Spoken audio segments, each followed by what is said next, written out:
بڑی عجیب سی بات ہے. میں نے تو شکر کیا کسی نے یہ نہیں کہہ دیا کہ ٹرمپ جو ہے وہ آئی سی سی ہیڈ کوارٹر میں موجود پہنچ گئے ہیں. وہ یہ فیصلہ کرنے والے. کل ایک اور بھی خبر آئی تھی، ویسے کل خبر یہ آئی تھی کہ جے شاہ اس وقت انڈیا میں موجود ہیں اور بڑے بڑے جو امبانی وغیرہ سے ملاقات ہو رہی ہے. بہت سے لوگوں سے مل رہے ہیں. وہ خبر تھی، خیر میں تو کوئی میں اس پہ تصدیق نہیں کر سکتا ہم بھی.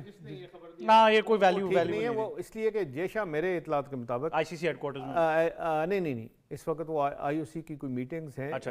یہ جو ونٹر اولمپکس ہو رہی ہے نا میلانو میں، تو وہ میلانو میں موجود ہے، یہاں نہیں ہے. نہیں آپ کو میں تو جب وہ ایون میں نے یہ چیز سنی بھی تو میں سمجھ گیا تھا نہیں یہ سنسنی پھیلانے کی کوشش کی جا رہی تھی. لیکن ہمارے یہاں بھی یہ آپ کے سو کالڈ ایکسپرٹ ہیں نا پرائیویٹ چینلوں میں بیٹھے ہوئے، اللہ معافی دے، ایسی باتیں کرتے ہیں جن کی کوئی ڈیپتھ ہی نہیں ہے. اور سننے والا تو لے میں دیکھیں آپ کا ایک وسیع جرنلسٹک کیریئر ہے، آپ اس بات کو تصدیق کرتے ہیں کہ میں نے ہمیشہ یہ آواز اٹھائی ہے کہ ایکسپرٹ اور یوٹیوبر میں فرق ہے. دیکھیں یہ بہت آج کل سب سے بڑا المیہ یہ ہے کہ جرنلزم کا بیک گراؤنڈ ہے ہی نہیں ہے. جس کا دل کرتا ہے ٹی وی پہ جرنلزم نہ سیکھا ہوا ہے، نہ جرنلزم کی ٹریننگ لی ہوئی ہے، نہ جرنلزم کا کوئی ایکسپیرینس ہے.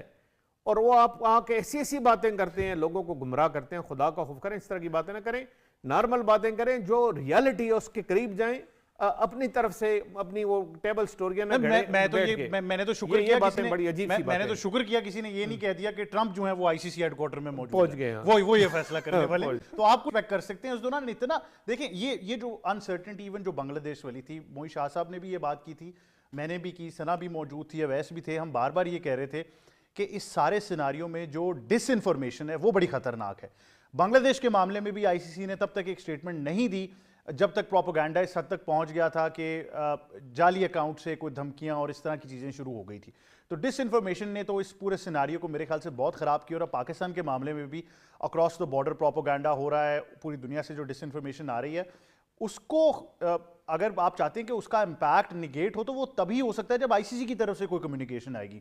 جب آئی سی سی آفیشلی کمیونیکیٹ ہی نہیں کر رہا، کوئی پریس ریلیز آ ہی نہیں رہی، تو آپ پھر یہی ایکسپیکٹ کر سکتے ہیں کہ جس کا جو دل کرے گا وہ آ کے ٹی وی پہ کہہ دے گا. اور آئی تھنک بڑی مایوسی ہوتی ہے چیزیں سن کے.